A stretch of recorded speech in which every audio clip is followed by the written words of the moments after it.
Everyone. Getting ready to do another video on.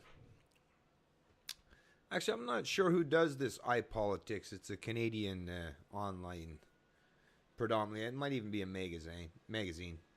Yeah, it probably is. It's just got a subscription base. Anyways, it's called iPolitics.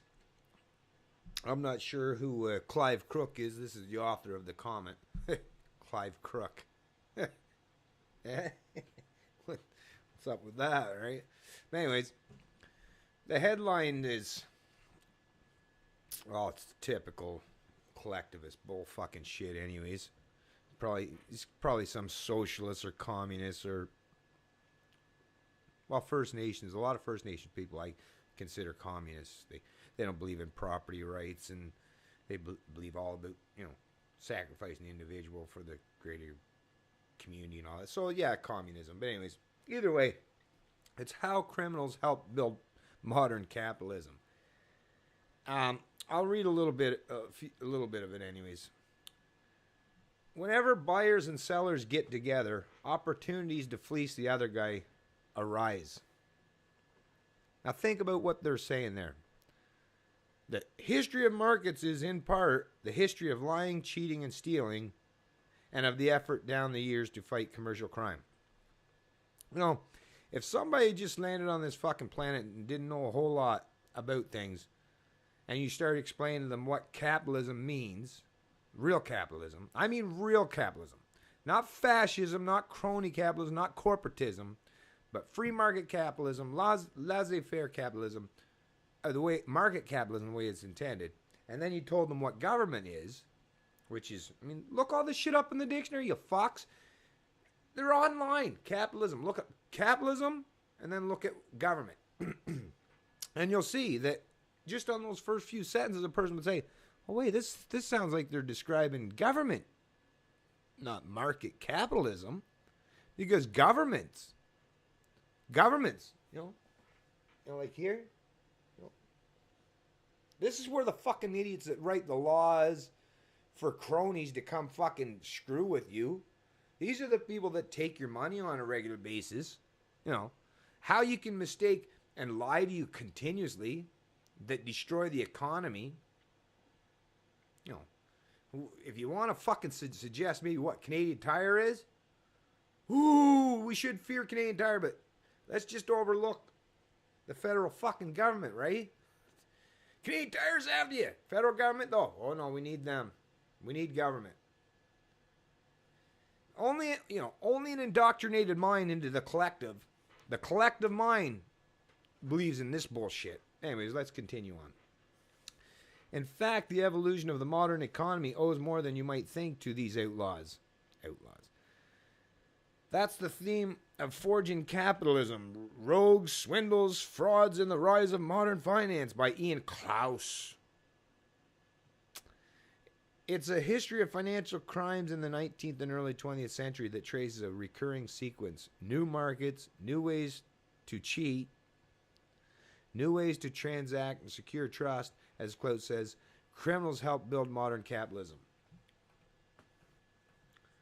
Okay. In a way, he's almost right in a little bit there. Criminals help build modern capitalism. That is actually a very true statement. What he's not going to tell you, though, is that these fucking criminals are the ones that did not use the free market, did not offer a product or service that people wanted to buy voluntarily. These are the people that actually did use government, the use of force, whether it's barriers to entry, tariffs, or, regulation. But yes, there are some, but you cannot. And that kind of reminds me of that last video we did about calling all white people fucking racist. It's, once again, and this is what collectivists do, because all they think, a collectivist mind works like a collective.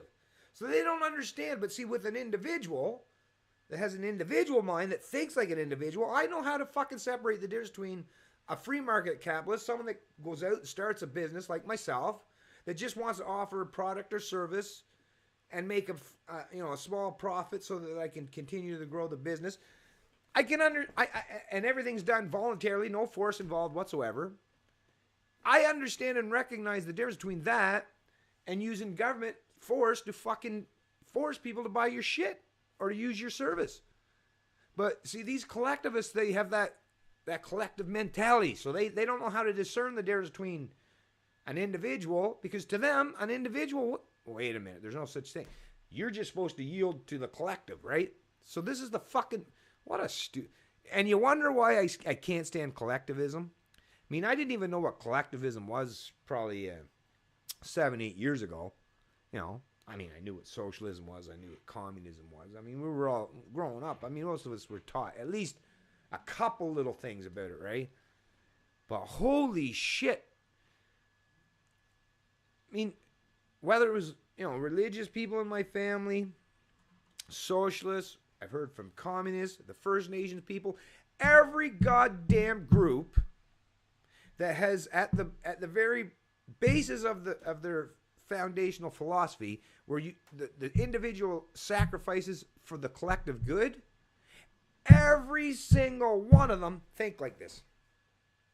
Which is why, religious people had no problem sending many people, millions, to die for their cause. Which is why governments have no problem sending millions to die for their cause. Which is why the First Nation people, I mean, look at how many fucking stories we hear about the devastating things that happens to some of the First Nations women, or how much poverty is still rampant in them. Well, yeah, if you just constantly tell and teach all the fucking people in your community to sacrifice themselves, be sacrificial fucking lambs for the greater good, well, that's what you're going to end up getting. Sheeps that are headed to the fucking slaughterhouse, that are going to live in devastation. No. To me, this is foundational. Probably the most important thing when I got to learning about this fucking kind of shit is, it's not about having, ego, like I'm the best. No. But if you have self-esteem, if you respect the individual, if you respect the rights of the individual and the autonomy of the individual, then that individual is going to have some self-esteem, self-respect, and they're not going to fall for, the snake oil salesman, the first guy that comes along and says, if you do this, you'd be doing it for the better of all mankind. We just need you to sign on the dotted line and do this for us. You won't fall for that bullshit. And you won't feel like you have to sacrifice yourself for other fucking people. I mean, I think about the military is another thing. I mean, I know some of these guys in the military, I mean, I don't want to throw them all in the bus, because I know some of them probably in their heart are just good people and think that they're doing the right thing, but boys and girls, you're just being used as a sheep that they're going to send off to be slaughtered because you believe that you're doing something for the greater good, but really what you're doing when you sacrifice yourself for the greater good, well, what does the greater good even mean? Everybody's not good. Some people are good, some people are bad, some people are in between. But when you're willing to sacrifice yourself for anything, especially when it comes to government, because when you talk about government, greater good, most of the time you're talking about society, government, right? Then you're just turning yourself into a sacrificial animal for the ruling classes and the fucking sociopaths and control freaks that live among us. So no. And I mean, you can get fucking pissed off at me for pointing this out, but I'm telling you, instead of getting mad at me, get some self-esteem, have some self-respect, and stop thinking that you need to be sacrificed for anyone else. The only people you need now, that's not to say that you shouldn't sacrifice yourself for some people. If it's people you care about or somebody that you take great sympathy upon and it's something that you want to voluntarily do, by all means do it. I do it. I do it on a regular fucking basis. When I see people, I'm a compassionate person. I like to help people out. But if the minute you fucking tell me or force me or try to suggest that I have to, that it's my obligation to sacrifice for whoever the fuck you tell me I'm supposed to, the minute I accept that is the minute I've become a slave. Right? If I can't use my own mind and decide who I think is beneficial for me to help or sacrifice myself for, if I just yield to someone that tells me, well, you have to, how the fuck is that anything different than being a slave? You're a conformist, you're obedient, you're complacent to the ruling class, whatever you want to call it, a collectivist. It's destroying the whole world around you. It's not capitalism. It's not people that want to trade and barter or sell or make profits. It's all done voluntarily without government, Canadian Tire or your local convenience store or your dollar store or lots of corporations. many of them in Canada are going, Sears, but you know, all these places that you frequent, your grocery stores, they're not forcing, nobody's forcing you to go into that shit. You want, instead of having to go fucking, cultivate and fucking, set aside a couple acres of land and and do all what it takes to grow all your food. Division of labor allows us to be able to walk in, and capitalism allows us to be able to walk in to any place, and they have everything we need, and you can get and provide for yourself without having to go and do all this stuff. So don't get fucking mad and insult capitalism. Get mad at the people that, like you say, criminals help build modern capitalism. Yes. Get mad at the fucking idiots that chose to use mystical powers and people's conformed belief in a central authority to monopolize a certain industry that now can fuck with you. Or even when you look at the prices, most stores, when you look now when prices are going up, it's not because the store all of a sudden decide, I just want to screw people over and charge them more. No, it's because some inflationary process that has happened through monetary printing or stimulus or all this shit where they're debasing the currencies, where all of a sudden all the products that these stores have to buy now become more expensive. Well, they have to raise the price to reflect that. And whether you fucking like that or not, you can boycott a store. If you think that they're at fault, then boycott and don't fucking use their service. But you know damn well it ain't them that's doing it on purpose. They're not trying to push people out of their they want to make a profit. They want you there. It's government. It's central planning. It's central fucking banks that are completely destroying the true economy. Don't fucking blame capitalists. Don't blame people that did the shit that you can't do.